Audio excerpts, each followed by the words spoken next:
Baik, pada kesempatan kali ini kita akan melanjutkan materi minggu yang ke-11 tentang komunikasi dalam perusahaan. Sekarang kita akan berbicara tentang bagaimana komunikasi dan keterampilan interpersonal.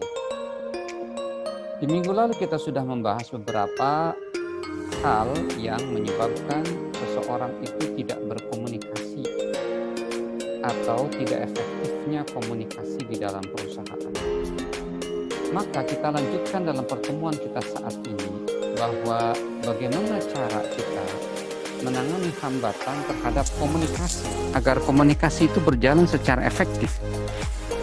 Pertama, ketika kita berkomunikasi dengan siapapun, baik secara tertulis maupun secara lisan, dengan menggunakan media apapun, termasuk 5 media yang kita bahas minggu lalu, maka berikan umpan balik. Jadi berikan feedback, cek keakuratan dari apa-apa yang telah dikomunikasikan atau apa yang didengar. Jadi sangat penting kita menanyakan, kira-kira Bapak paham apa yang saya maksud? Atau ketika kita hendak memberikan umpan balik, kita terlebih dahulu mungkin memparafrase apa yang dikatakan oleh lawan bicara kita. Jadi yang dimaksud Anda adalah seperti ini, betulkah seperti itu? Itu adalah salah satu cara kita untuk mengecek keakuratan apa yang telah dikomunikasikan atau apa yang telah kita dengar. Itu yang pertama, itu namanya memparafrase. Jadi mengungkapkan dengan bahasa kita apa yang diungkapkan oleh lawan bicara kita. Berikutnya adalah sederhanakanlah bahasa. Jadi gunakanlah kata-kata yang dipahami oleh lawan bicara. Sesuaikan dimensi komunikasi lawan bicara dengan kata-kata yang kita gunakan. Jadi ketika kita berbicara dengan seorang yang sudah sepuh misalnya, dengan mungkin pegawai atau karyawan yang sudah senior, maka kita harus menggunakan kata-kata yang mungkin lebih familiar di kuping mereka daripada kata-kata yang sifatnya lebih ke anak-anak muda zaman sekarang atau bahasa-bahasa milenial yang mungkin mereka tidak paham. Berikutnya, menangani hambatan terhadap lahirnya komunikasi yang efektif berikutnya adalah mendengarkan secara aktif. Jadi ketika kita mendengarkan siapapun yang berbicara di dalam perusahaan, apakah atasan, apakah bawahan, atau kolega, maka dengarkan makna apa yang dikatakan secara utuh dan sempurna, tanpa membuat penilaian dan pemahaman yang prematur. Jadi ketika dia sedang berkata-kata, maka dengarkan secara aktif, active listening. Kita menjadi active listener, pendengar yang aktif. Pendengar yang aktif itu dengan body language yang fokus kepada orang yang sedang berbicara. Jadi katakanlah ketika kita berbicara berhadap-hadapan, maka badan kita diarahkan kepada orang yang sedang berbicara, mata kita diarahkan untuk menatap mata yang sedang berbicara, dan kepala kita difokuskan kepada arah orang yang sedang berbicara. Dan kemudian sambil kita mendengarkan, kita pun berpikir apa yang akan kita katakan sebagai respon atas apa yang dia ungkapkan. Sehingga di sana kita akan fokus. Salah satu problem kita adalah ketika kita mendengarkan omongan orang, pikiran kita kemana-mana. Faktor yang membuat pikiran kita kemana-mana diantaranya adalah body language kita. Ketika badan kita, ketika mata kita, ketika kepala kita diarahkan kepada arah yang lain, maka itu akan mendorong pikiran kita untuk beralih dari topik pembicaraan yang sedang dibicarakan dengan lawan bicara kita. Berikutnya adalah cara menangani hambatan terhadap komunikasi. Kendalikan emosi. Kenali saat emosi kita sedang tinggi. Ketika emosi kita tinggi, maka jangan berkomunikasi sampai emosi kita mereda. Karena ketika emosi kita tidak terkendali, emosi kita tuh bisa emosi marah, emosi kesel, emosi benci, emosi sedih, emosi yang sifatnya ekstrim, maka kenali dulu, pahami dulu, dan kemudian tenangkan terlebih dahulu. Berikutnya adalah perhatikan isyarat-isyarat nonverbal. Jadi ketika kita berbicara, berkomunikasi dengan siapapun, termasuk ketika kita berbicara di hadapan orang banyak, maka sadarlah bahwa kita itu diperhatikan tidak hanya untayan kata-kata yang keluar dari lisan kita, tetapi adalah gerak tubuh kita, eye contact kita, kemudian gesture kita, kemudian juga intonasi kata-kata kita, penekanan-penekanan dalam kata-kata kita, kecepatan dan kelambatan kata-kata kita, kemudian apalagi isyarat-isyarat nonverbal yang lain harus kita betul-betul perhatikan. Kenapa? Ada ungkapan tindakan berbicara lebih keras daripada kata-kata. Sehingga kita harus menjadikan tindakan dan kata-kata itu berjalan secara konsisten. Jadi ketika kita mengatakan sesuatu dalam sebuah forum, maka gerak badan kita pun harus menunjukkan bahwa kita sedang berbicara di depan forum. Eye contact kita, wajah kita, badan kita, intonasi kita, tekanan-tekanan di dalam bahasa kita, gerak tangan kita, gerak tubuh kita, semuanya harus mensupport apa yang kita ungkapkan. Maka itu akan menjadi salah satu solusi untuk mencapai komunikasi yang efektif. Sekarang proses komunikasi. Umpan balik terjadi ketika penerima mengungkapkan reaksinya terhadap pesan pengirim melalui media tertentu. Jadi ketika kita melakukan komunikasi, lawan bicara berbicara kepada kita. Kemudian kita memberikan umpan balik. Umpan balik terjadi ketika kita misalkan penerima mengungkapkan reaksi kita terhadap pesan yang diberikan oleh pengirim melalui media tertentu. Medianya bisa jadi 5 media yang kita diskusikan minggu yang lalu. Apakah medianya bisa media tertulis yang sifatnya tidak personal, misalnya tulisan, kemudian apakah dengan surat, apakah dengan telepon, apakah dengan video call, atau face-to-face presence, berhadap-hadapan. Nah, feedback atau umpan balik itu adalah sesuatu yang sangat penting buat kita. Di sini saya mengungkapkan beberapa ungkapan-ungkapan dari orang-orang terkenal di dunia tentang arti pentingnya umpan balik. Kata Bill Gates, kita semua membutuhkan orang yang mau memberi kita umpan balik. Itulah cara kita bisa meningkat. Memberikan feedback umpan balik kepada kita, baik positif maupun negatif. Kita semua butuh. Kemudian berikutnya, kata Frank A. Clark, kritik seperti hujan, harus cukup lembut, meningkatkan pertumbuhan manusia, tapi tanpa menghancurkan akarnya. Jadi kritik itu ketika kita memberikan feedback, masukan kepada orang, ya, maka harus seperti air hujan. Air hujan itu lembut, meningkatkan tumbuhan, tumbuhan, tapi tidak menghancurkan akarnya. Jadi kritik juga ketika kita memberikan feedback harus seperti air hujan. Kita mendengarkan ungkapan dari lawan bicara kita, maka kemudian kita berikan feedback. Feedback itu sebagaimana materi dari beberapa minggu yang lalu, ada yang sifatnya positif, ada yang sifatnya negatif. Maka ketika positif itu akan mudah didengar. Maka ketika negatif feedback kita, maka harus konstruktif. Konstruktif itu ada kritik atau feedback yang harus seperti air hujan, cukup lembut, meningkatkan pertumbuhan pohon tetapi tidak menghancurkan akarnya. Berikutnya adalah umpan balik adalah sarapan para juara menurut Ken Blanchard. Berikutnya dari tokoh-tokoh lain adalah umpan balik adalah hadiah. Jadi hadiah, kita mendapatkan kritik, masukan itu adalah hadiah. Gagasan adalah mata uang dari kesuksesan kita selanjutnya. Dari umpan balik mungkin muncul gagasan.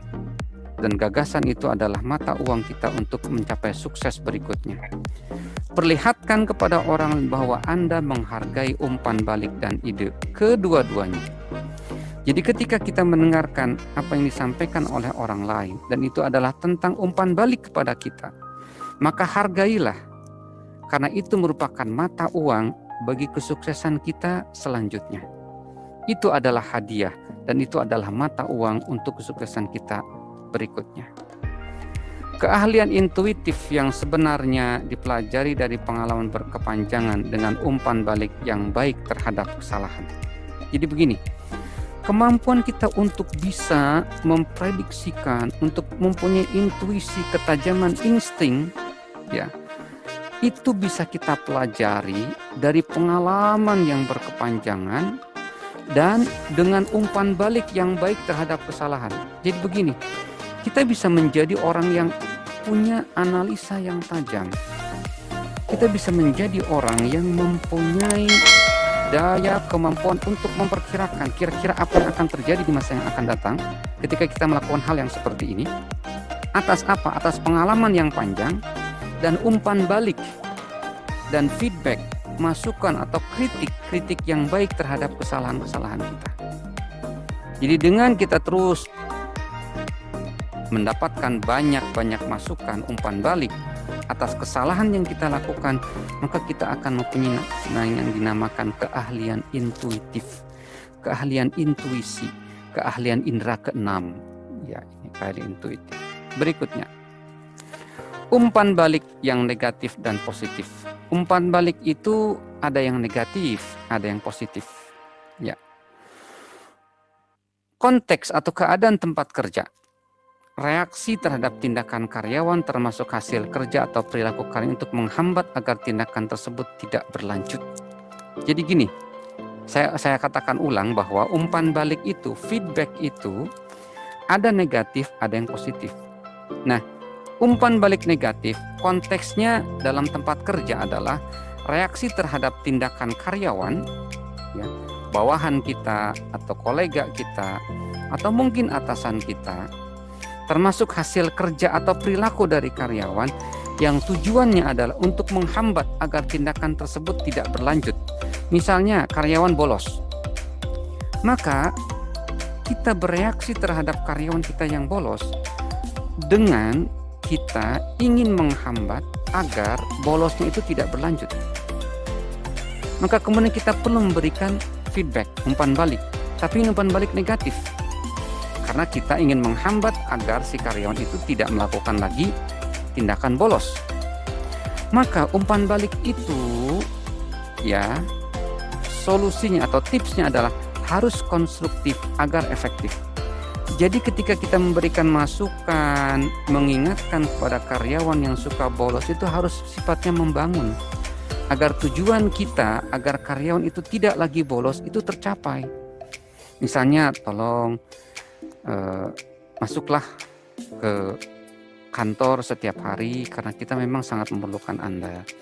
Dan kalau misalkan Anda terus-menerus tidak masuk, maka akan terbengkalai tugas kita yang lain. Seperti itu misalnya. Harus konstruktif, harus membangun. Kemudian, yang kedua tipsnya, kemungkinan besar akan diterima ketika umpan balik negatif ini berasal dari sumber yang kredibel. Atau jika umpan balik negatif ini bersifat objektif.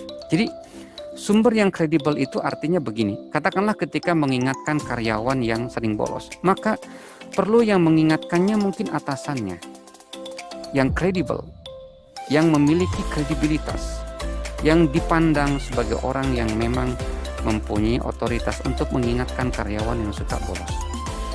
Dan juga harus objektif. Jadi artinya jangan ngada-ngada. Karyawan itu ternyata dia tidak bolos, tetapi dianggap bolos. Seperti itu. Berikutnya, umpan balik positif. Nah, untuk konteks tempat kerja, umpan balik positif itu reaksi yang bertujuan untuk memperkuat kekuatan pribadi dan keunggulan karyawan. Untuk umpan balik yang positif, ini diterima lebih mudah dan lebih akurat daripada umpan balik negatif. Ya, karena karyawan merasa senang. Dia kan perilaku dia, kesuksesan dia, keberhasilan dia itu diperkuat, ya, diperkuat. Dan kemudian meningkatkan semangat karyawan tim dan organisasi. Umpan balik positif perlu kita berikan. Ungkapan-ungkapan yang menunjukkan bahwa kita support apa yang dia lakukan, itu penting dilakukan. Karena itu ada umpan balik positif yang bisa meningkatkan semangat dan kinerja karyawan. Keterampilan untuk memberikan umpan balik. Yang pertama adalah fokus pada perilaku tertentu. Jadi kalau misalnya umpan baliknya negatif karena dia sering bolos, maka fokus pada perilaku membolosnya. Jangan sampai kita membahas perilaku-perilaku dia yang lain. Yang kedua adalah jaga agar umpan balik tersebut tidak bersifat pribadi. Jadi ketika kita mengingatkan karyawan yang misalnya sering bolos, maka fokus kepada fakta bahwa dia sering kali bolos. Jangan berbicara misalnya kepada wilayah yang sifatnya pribadi. Misalnya mengatakan, kamu ini memang malas, sering bolos terus. Tidak. Jangan sampai masuk ke wilayah-wilayah pribadi. Karena bisa jadi si karyawan itu sering bolos karena mungkin dia sering sakit-sakitan, atau mungkin karena keluarganya memerlukan perhatian dia. Misalnya istrinya sakit, anaknya sakit, dan sebagainya. Jaga agar umpan balik tetap berorientasi pada tujuan. Jadi ketika kita memberikan umpan balik karena karyawan sering bolos, orientasi tujuan kita adalah apa? Agar menjadikan karyawan itu menjadi rajin. Fokuslah kepada itu. Jadi umpan balik kita, ungkapan kita, masukan kita, kritikan kita fokus untuk kepada tujuan agar karyawan tersebut kembali aktif bekerja. Beri umpan balik pada waktu yang tepat. Waktu yang tepat, tempat yang tepat. Jangan memberikan umpan balik di wilayah-wilayah publik di mana orang jadi semuanya tahu, karena itu bisa jadi mempermalukan orang tersebut. Kemudian jangan memberikan kepada di waktu-waktu yang sedang sibuk atau waktu-waktu sedang stres karyawannya. Begitu. Pastikan lawan bicara atau penerima umpan balik paham pada reaksi kita. Jadi paham bahwa kita itu berbicara ini untuk memperbaiki kondisi perusahaan dengan menjadikan setiap karyawan itu disiplin terkait dengan waktu bekerja. Arahkan umpan balik negatif langsung menuju pada perilaku yang dapat dikendalikan oleh penerima. Jadi langsung kepada perilaku, misalkan tadi perilaku bolos dari si karyawan, langsung pada perilaku yang dia sering tidak masuk pekerjaan itu. Yang diharapkan perilaku ini bisa dikendalikan oleh si karyawan tersebut.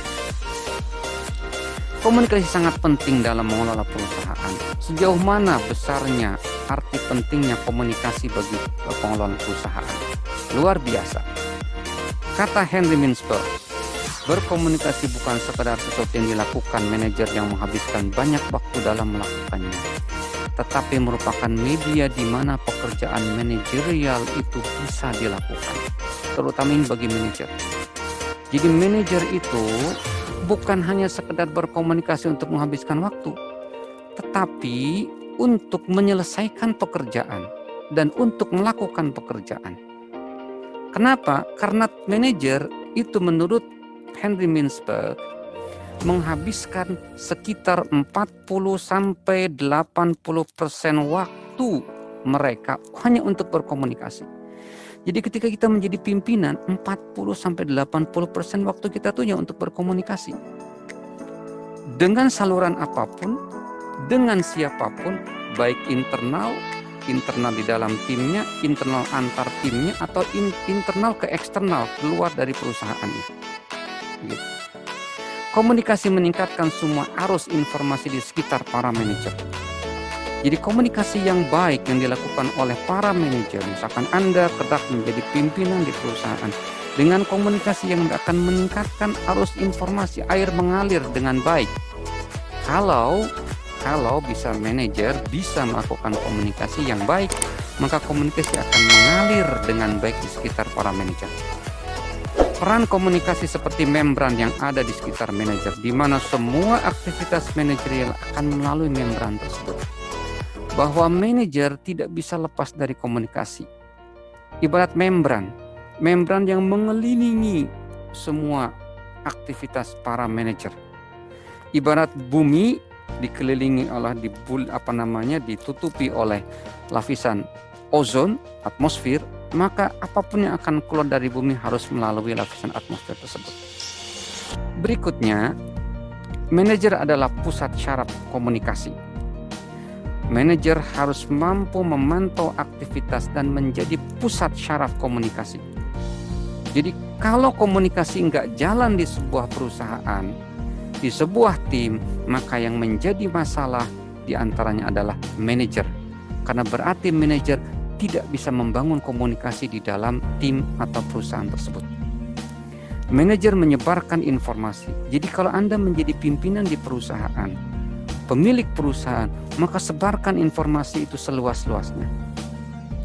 Manajer adalah pusat syaraf komunikasi karena dia menjadi juru bicara dan mewakili unit atau perusahaan ke dunia luar. Itulah manajer sebagai pusat syaraf komunikasi. Ya.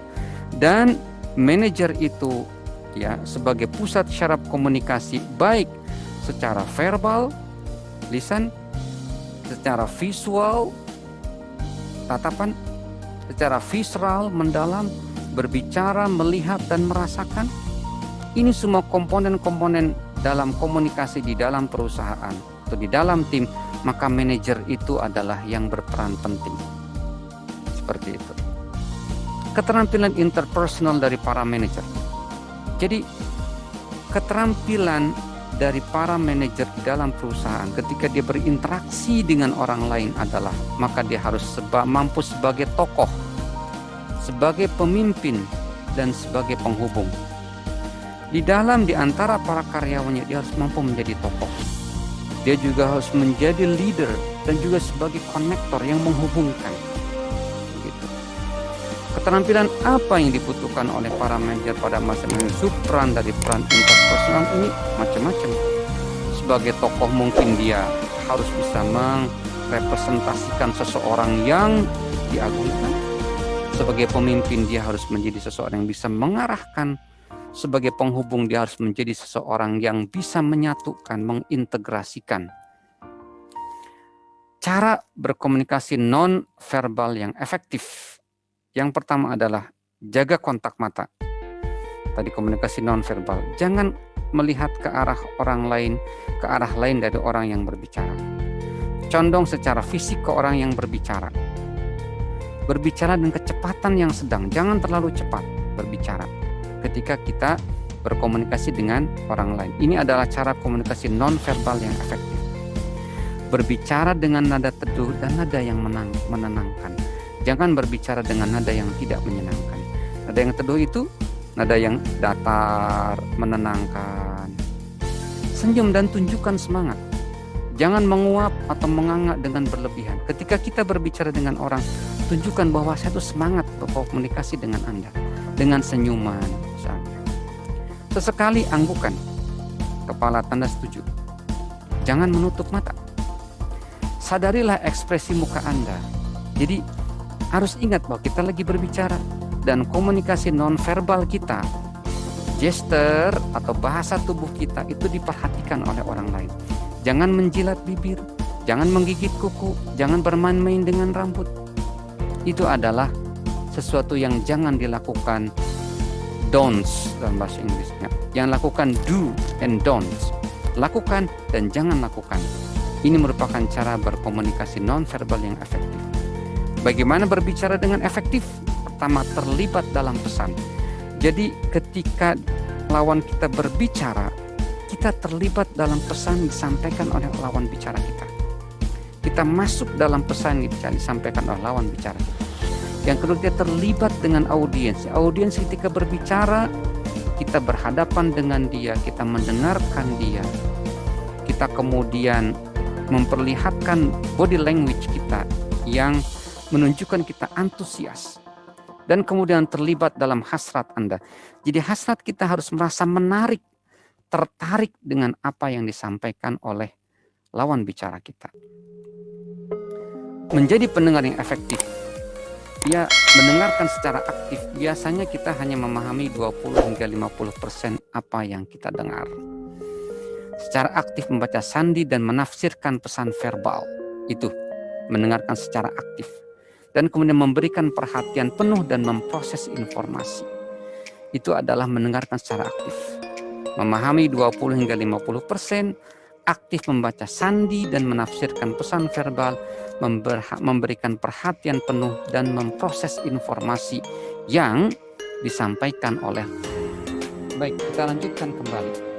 Menjadi pendengar yang efektif, maka kita harus mendengarkan secara aktif.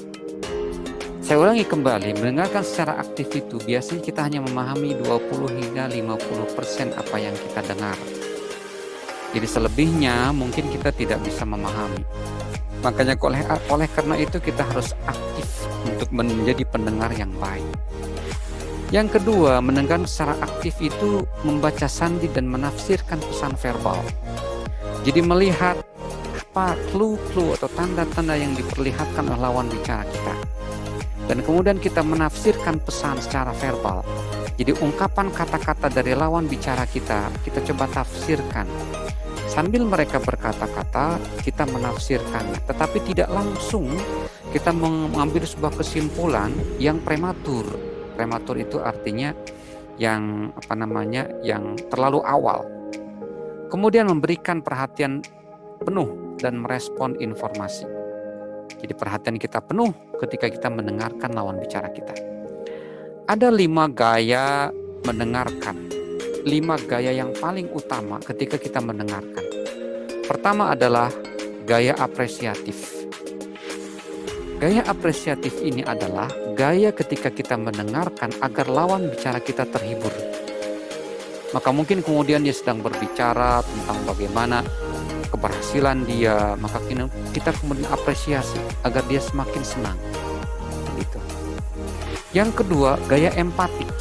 Gaya empatik ini adalah gaya ketika kita mendengarkan omongan orang lain yang sedang dalam kondisi memerlukan support. Mungkin kita mencoba untuk masuk ke dalam emosi orang yang kita ajak bicara. Dia sedang bercerita tentang bagaimana kepedihan yang dia alami, masalah yang dia hadapi, kesedihan yang dia jalani, dan sebagainya. Maka ketika kita mendengarkan dan masuk ke dalam emosi orang yang berbicara, maka dikatakan gaya empatik. Berikutnya adalah gaya komprehensif, fokus pada logika pembicara. Ini mungkin lebih ketika kita berbicara mendengarkan orang yang sedang berbicara dalam konteks pembicaraan ilmiah, pembicaraan yang penting. Maka ketika kita mendengarkan dosen berbicara, maka gayanya harus gaya komprehensif. Jadi fokus pada logika pembicara. Ini dosen ini lagi berbicara, logikanya mau kemana nih arahnya. Begitu. Berikutnya adalah gaya arif, fokus pada pesan utama. Jadi ketika kita misalnya dalam sebuah seminar, ya, kemudian kita katakanlah menjadi moderator dan kemudian ada beberapa orang yang bertanya, maka gaya arif ini fokus pada pesan utamanya apa? Pesan utama dari orang yang bertanya itu apa? Atau ketika kita mendengarkan orang yang sedang berbicara di depan dan kita ingin mengambil satu keywords atau 2 atau 3 kata-kata kunci, maka gaya arif yang harus kita fokuskan. Fokus pada pesan utama apa yang ingin disampaikan oleh orang tersebut. Ya. Berikutnya adalah gaya evaluatif, menantang pembicara. Artinya ketika kita mendengarkan orang dan kemudian kita hendak mengevaluasi, memberikan masukan dan sebagainya, maka itu disebut gaya evaluatif. Terakhir adalah tips untuk mendengarkan yang efektif. Ini kembali lagi, diulangi lagi, bagaimana mendengarkan yang efektif listener. Tunjukkan respect kita. Beri kesempatan orang lain untuk berbicara tanpa disela. Secara aktif, bantu lawan bicara untuk menyampaikan pesan mereka. Jadi, berikan kesempatan. Siapa saja, orang tua kita apalagi, gitu ya, tanpa disela. Orang yang dekat dengan kita, lawan bicara kita, bawahan kita di dalam perusahaan, atasan kita, beri kesempatan untuk berbicara secara aktif. Bantu dia untuk menyampaikan pesan mereka. Ketika mereka berat atau kelupaan, kita ingatkan apa yang maksud Bapak akan menyampaikan ini. Ketika sama orang tua, sampaikan atau mungkin bantu orang tua kita untuk bisa menyampaikan apa yang dia maksud. Dengarkan dari kalimat pertama. Jadi jangan misalkan kita mendengarkannya dari tengah-tengah. Tutup pikiran internal kita dan tutup apapun yang kita pikirkan sebelum kita berinteraksi dengan lawan bicara kita. Jadi ketika kita berbicara dengan orang lain, dengan orang tua atau misalkan di dalam konteks pekerjaan, maka ketika kita mulai start berbicara dengan orang tersebut, maka tutup pikiran kita selain apa yang akan kita pikirkan dengan orang tersebut. Lupakan apa yang barusan kita dengarkan sebelum kita berbicara dengan orang tersebut. Perhatikan dengan penuh perhatian. Diam sesaat dan fokus pada lawan bicara. Jadi diam sesaat. Ya. Kemudian jangan mencoba mencari tahu apa yang lawan bicara akan katakan. Jangan cuma nerka-nerka, dia mau ngomong ini ya, dia mau ngomong ini ya. Karena nanti bisa jadi kemudian kita akan memotong pembicaraan lawan bicara kita, tetapi kita memotong dan kita menyimpulkan sesuatu yang salah. Beri pertanyaan. Bertanya itu bisa memperjelas apa yang dikatakan dan menunjukkan bahwa Anda mendengarkan. Jangan sungkan untuk memberikan pertanyaan. Ciri orang yang ego itu adalah ketika dia mendengarkan, dia nggak mau bertanya. Kadangkala orang yang ego itu biasanya ketika orang mengatakan sesuatu, dia balik mengungkapkan ungkapan tentang dirinya. Dan tanpa merespon dengan bentuk pertanyaan terhadap apa-apa yang dikatakan oleh lawan bicaranya. Itu biasanya salah satu ciri yang orang yang egois seperti itu. Beri pertanyaan, orang senang ketika ditanyai. Orang senang ketika dianggap dirinya itu penting dan dirinya itu mahal atau berharga. Berikutnya adalah parafrase dan ringkaslah. Jadi ketika kita berbicara dengan orang, maka ungkapkan apa yang diungkapkan dia dengan bahasa kita. Jadi kata-kata dari orang yang berbicara kita ulangi kembali dengan menggunakan kata-kata kita. Meringkas digunakan untuk memadukan atau mengkoordinasikan semua isi percakapan. Kayak kita mengambil benang merah. Benang merah kita ambil misalnya dari apa yang diungkapkan oleh lawan bicara kita, maka intinya adalah ini. Apakah yang dimaksud Bapak terkait yang disampaikan Bapak adalah A, B, C, D, betulkah seperti itu Pak? Seperti itu. Ya. Karena dengan memparafrase dan meringkas akan memastikan keakuratan dari isi pesan yang disampaikan. Berikutnya, ingatlah apa yang sudah diucapkan. Ya. Baik dengan membuat catatan atau membuat upaya untuk memasukkan informasi ke dalam komputer mental Anda. Jadi bagus juga ketika kita berbicara mungkin dengan atasan kita bawa catatan. Sehingga apa yang sudah diucapkan oleh orang tersebut, kita bisa mempunyai catatannya. Atau catat baik-baik dalam komputer mental Anda. Libatkan badan Anda, libatkan badan kita. Gunakan isyarat nonverbal untuk menunjukkan minat dan keterlibatan. Badan kita, dua tangan kita, gerak mata kita, kepala kita, intonasi suara kita, kecepatan bicara kita, tekanan-tekanan dalam bahasa kita, kemudian tenaga yang kita gunakan ketika kita berbicara, itu semuanya harus kita libatkan ketika kita berbicara dengan orang lain untuk mendapatkan sesuatu yang efektif untuk bisa kita menjadi effective listener, pendengar yang efektif. Orang yang bisa mendengarkan dengan efektif itu akan muncul menjadi orang yang sangat-sangat positif dan akan sangat disukai oleh siapapun. Saya kira cukup sekian ya, apa yang disampaikan. Jadi intinya kita harus berupaya menjadi seseorang yang bisa menjadi pendengar yang efektif, menjadi komunikator yang efektif di perusahaan ataupun di mana.